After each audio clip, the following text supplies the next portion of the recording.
Yo guys, what is going on? Welcome back to another video on the channel. So guys, today we have quite the crazy video because we've got an upgraded Kessie into the team.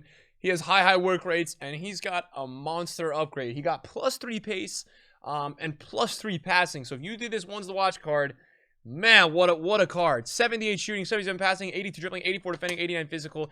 His gold card was one of my favorite CDM center mids, and the only problem was like his passing at times, his responsiveness wasn't that good, but we're going to be testing him out today. 95 stamina for him, team player and solid player trait, 87 ball control, 84 reactions, 86 short passing, 87 composure.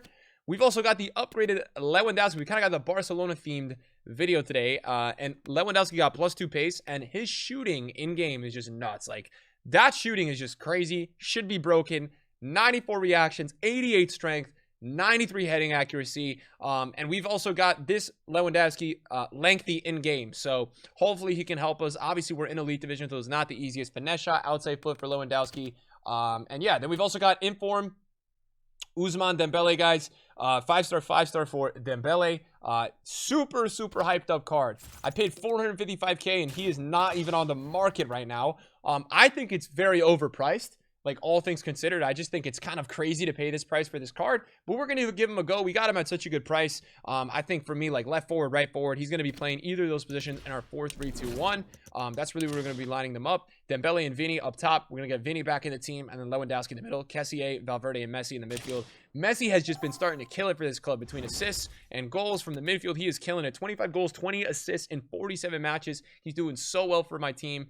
And yeah, we're going to get into the gameplay, guys. If you enjoy it, drop a thumbs up, and we'll see you at the end. All right, guys. So basically, our audio got messed up because I was an idiot, and I didn't turn off the volume from our stream today. So we're going to have a nice discussion. By the way, a lot of people asking me, what tactics am I using with this 4-3-2-1? We are using Tom Leese's tactics. So you guys can go and check out his YouTube channel if you want. He's got tactics there. I've talked about them before. I love his tactics so much. They're amazing. For me, FIFA 23 has been a very unique game. It took me about 150 games to figure out how to play this game. And then I've tried this 4-3-2-1, which I actually was using towards the end of FIFA 22.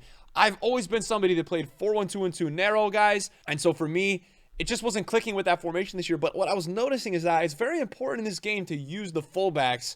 And I just want to highlight over that because I think that a lot of the goals that I'm scoring in these videos are coming from the fullbacks, right? You're noticing Llorente's getting involved a lot, whether it's an overlap or, you know, kind of delaying time with the fullback. It's a big deal to let your attackers run that way. And so, yeah, today we put together, obviously, you guys saw Informed Dembele, wants to watch Lewandowski, wants to watch Kessie. Kessie is just crazy. Like, I can't believe how good this card is and, you know, how cheap he was released. And the fact is, like, you know, this guy could get upgrades throughout the year. He's playing, he's getting time. He just started today in the Champions League game against Bayern.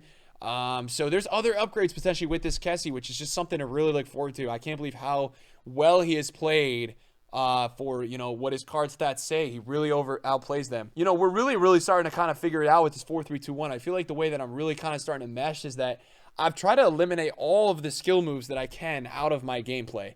The only skill moves now that you are seeing me use are step overs, an occasional drag back pass, no more shot cancels, and really just ball rolls. And what I noticed is that ever since I simplified everything, and I know we had kind of done that video early in the year of like play what you see as like kind of a meme and a joke, but seriously, ever since I did that, I really feel like my gameplay has clicked, and I've gone from like 510 skill rating to 600 skill rating in like a day or two, which has just been pretty crazy to see because that's just a really high increase. And we are now, you know, we're in the top 1,800 of players in FIFA 23 in the Elite Division, which is just a very high ranking. And it's one of those things too where like I would expect that for myself, being that I am very competitive on this game, off a team maybe if I was using like Ginola and Mbappe. But you know, our team has been good. I think doing Messi Player of the Month was a really good thing for me because I've always been a guy that's been really good at doing long shots in FIFA. So getting a guy that has all the meta traits, the high finishing, I think it's really nice to have Messi in the team for that power shot or Trivela option. So I am, in hindsight now, very happy that I did complete Messi's Player of the Month. But, you know, we're doing it up top with, like, you know, not the craziest players. You know, I'm not that guy who was Mbappe or Neymar right now or Ronaldo with an architect. We're doing it with Inform Correa, Rule Breakers Payet.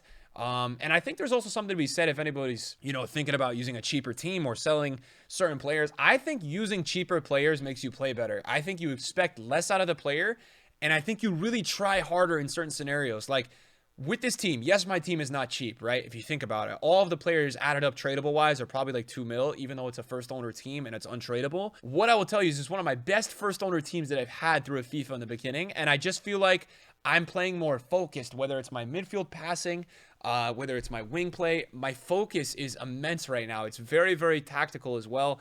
And yeah, I think what really clicked with this 4-3-2-1 was me just kind of figuring out how to do so many quick passes in the midfield. But yeah, Elite Rivals has been really interesting so far. Like, I definitely feel like FIFA 22, FIFA 23, and FIFA 21 are the FIFAs with the lowest skill gap we've ever had. It just kind of feels like it's increasingly getting that way. And I think the reason is that the AI in the game defensively is just so incredible.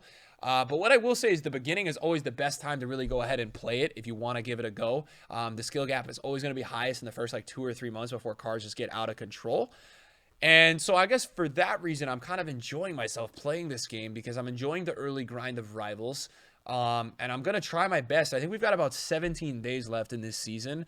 I don't play Rivals on the weekend, but I'm just going to try my best to see what we can kind of finish in the first, I guess, season. I'd like to finish close to like 750 or maybe like 700. I mean, that's going to take a lot of grinding, but if I could do that, that would be great. I think it's just going to be really hard when we start matching some players that have like Neymar and Ginola. I mean, those are going to be hard games to get wins out of. And, with some of the crazy teams that you do end up playing, the problem with the rival system is like if you draw somebody that has like, let's say you have 600 SR and you play someone who has 400 SR and you draw them. Earlier, I drew somebody who had 400 SR and I literally lost 8 from a draw, which is just tough, man. I feel like for getting a draw, it's tough to say that you should be, losing skill rating. Yeah, a couple of you guys have been asking me about my favorite players so far in this FIFA. I think player of the month, Valverde, and it's awesome because I think Valverde will just have so many different cards this year. So if you missed out on Valverde, I think you'll be able to get other versions of Valverde, which is nice. Kessie, another one of them. I think, anybody trying to go with like a cheaper center back option, I love Koundé. I love Kimpembe. I think those two guys are really good for the price.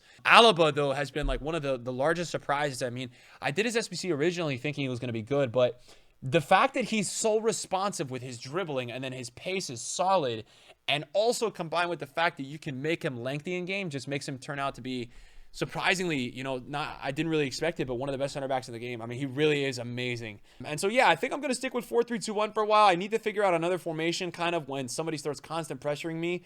I am conceding a lot of goals around the 80th minute when people do that. I just don't know if there's anything you can do. Yeah, guys, I don't know how much more gameplay we do or don't have left, but just want to have this little discussion over the goals that we had today. And yeah, thanks for watching, guys, and we'll do an outro now. So, a couple things to talk about. Number one, best player that we added today, or had rather, was Kessie. He was just crazy. So, I don't want to rub it in too much. Just feels like insane. Like, it feels so crazy that I was able to get this card, for even less than 100K using some fodder. Just out of this world card. If he gets any other upgrades this year, it's just one of those kind of cards that gets released early on in FIFA, and if you did it, you're lucky. Like happened last year with Fofana, Paqueta, some of those players, Fakir, Dembele. Honestly, guys, we didn't get enough game time, which sucks. We had the UCL coming out, so I didn't want to play during the UCL. I like to watch the football. But overall, Dembele was very solid. I was impressed with him. I think you get a little bit more of a feeling of like control. We had a really nice play with an elastico to a pass from so Dembele to Lewa to Messi, and we just unfortunately couldn't convert it, but it was a really nice play. And honestly, I like this card. I think it's probably more of about like a 350K card, but if you think about it compared to like a Cruyff, 5-star with those stats, right? Better dribbling, good pace. It's a lot to like for this price. So, I can understand why people pay that price. And Lewandowski, I think Lewandowski is good. I just think you have to play very slow. And when I did get open with him, he was scoring. And that's the nice thing with Lewandowski. You feel like you're going to get that secure goal when you are open with him. So I think that is the positive with him. Not my favorite player to use in the high divisions. And I think he would be if he had like 85 pace. I'm noticing that like players like Sorloth, these guys are just so much better when they have that, extra boost of pace, guys. So yeah, overall, it was a great team to use, and we won both games, so we never can complain there, and our skill rating is starting to really grow. We're all the way up at 600 skill rating right now, which is just insane. So thanks for watching, guys. See you guys later. Peace.